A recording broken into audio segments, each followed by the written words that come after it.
Bonjour à toutes et à tous, bienvenue sur ma chaîne Mes recettes préférées et plus. Aujourd'hui, je viens vous présenter une recette de gâteau, une recette très facile à réaliser et à la portée de tous. Donc, je vous propose aujourd'hui une activité pour les enfants, vu que c'est les vacances. Pourquoi pas aujourd'hui réaliser ensemble un gâteau au yaourt, le gâteau le plus facile et excellent pour le goûter.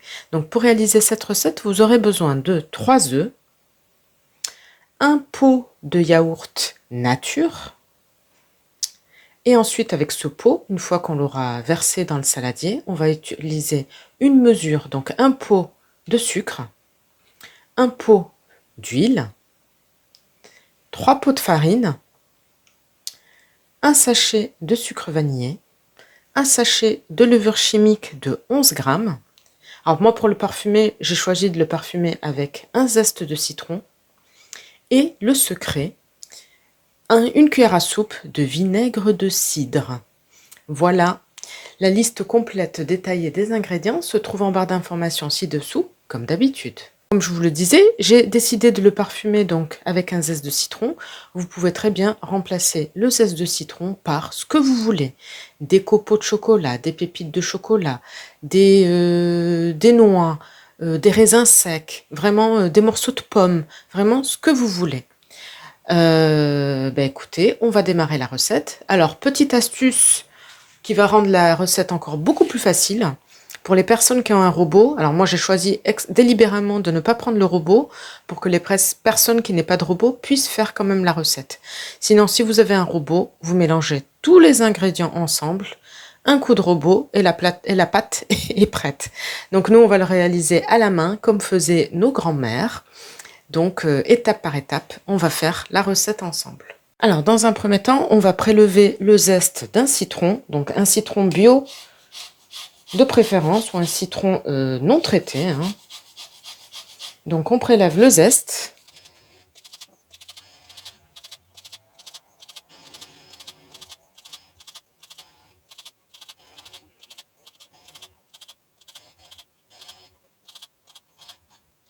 Et voilà. Donc là, le zeste d'un citron est prélevé.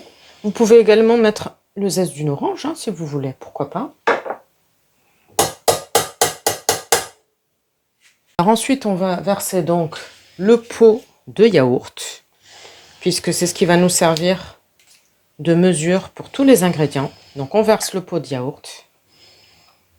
Alors moi j'ai pris un yaourt brassé, hein, mais vous pouvez très bien prendre un yaourt de votre choix, hein. Il faut juste qu'il soit nature.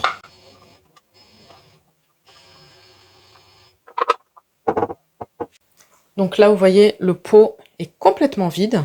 Maintenant ce qu'on va faire, on va y verser du sucre. Donc un pot de sucre, hein. Donc avec une cuillère, je vais verser du sucre dans le pot. Voilà, donc ça c'est parfait pour quand on n'a pas de balance, c'est parfait. Voilà, donc là vous voyez, là j'ai un pot de sucre, on le verse à la préparation. Donc le pot est vide. Donc j'ai utilisé du sucre roux, mais si vous avez du sucre blanc, bien entendu, vous pouvez l'utiliser. Ensuite, on va mettre un verre d'huile. Donc là, dans mon pot vide, je rajoute donc l'équivalent d'un verre d'huile. Voilà. Voilà, très bien. Et vous mettez l'huile de votre choix, hein. Donc je le verse à la préparation. Comme je le disais en début de vidéo, je le fais dans un saladier, mais si vous avez un robot, vous mettez tous les ingrédients dans un robot, hein. Ça ira beaucoup plus vite. Voilà. On va verser notre sachet de sucre vanillé. Voilà. On va commencer par fouetter ceci déjà.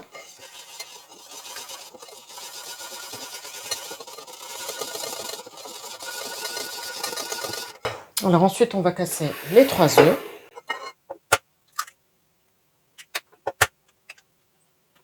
Alors, je mélange déjà tout ça.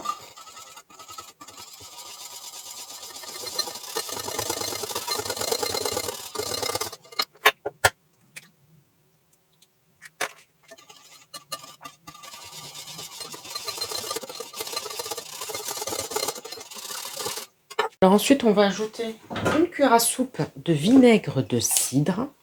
Donc je remercie infiniment la personne qui se reconnaîtra, qui m'a donné l'astuce. Voilà. Une cuillère à soupe.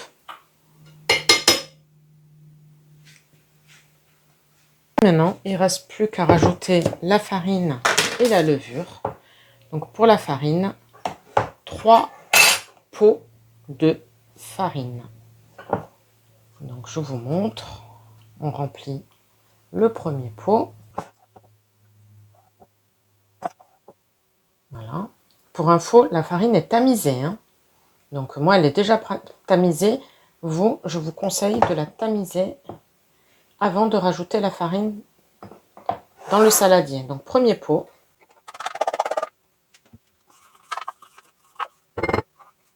Ensuite, deuxième pot.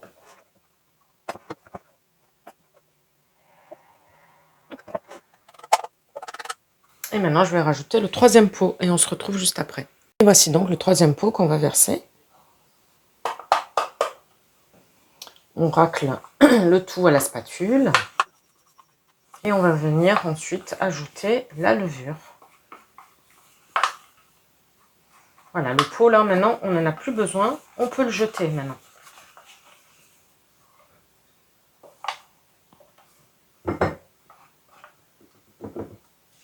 On rajoute donc, on a dit, la levure. 11 g de levure chimique. Voilà. Et maintenant, il ne reste plus qu'à mélanger le tout. On y va tout doucement. L'objectif, c'est d'obtenir une pâte bien homogène, sans grumeaux. Donc, on y va tout doucement.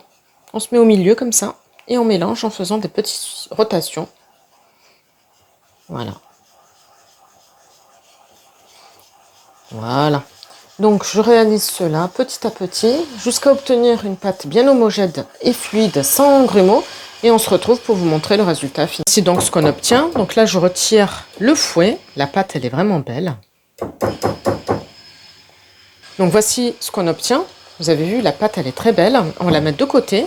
Maintenant, je vais aller chercher un moule que je vais beurrer et fariner. Et on se retrouve juste après.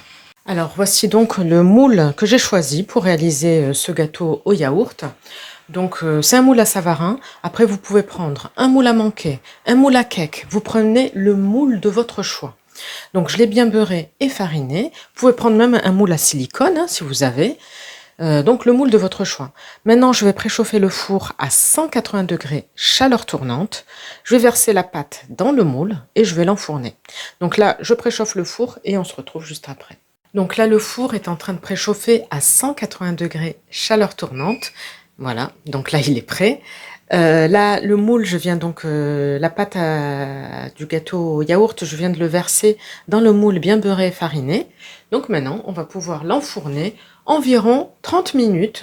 Je vous donnerai le temps exact à la sortie du four. On se retrouve donc dans environ une demi-heure.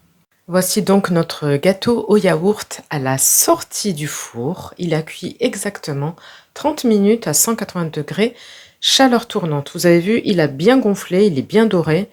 Donc là, ce que j'ai fait, j'ai pris la pointe d'une brochette en bois. Je l'ai piquée, il faut qu'elle ressorte complètement sèche. Donc là, ça indique que le gâteau est bien cuit. Donc là, on va pouvoir ensuite le démouler et le servir. Mais écoutez, on arrive au bout de cette vidéo. J'espère que la recette vous plaira. N'hésitez pas à me dire en commentaire ce que vous en avez pensé. Et surtout, si des enfants ou des adolescents ou des débutants regardent cette vidéo et ont testé la recette, n'hésitez pas à me dire en commentaire comment vous avez trouvé la recette. Est-ce qu'elle était difficile? Le goût, comment était le gâteau? Est-ce que vous avez eu des commentaires? Voilà, n'hésitez pas à partager avec moi tout cela en commentaire, ça me fera toujours plaisir.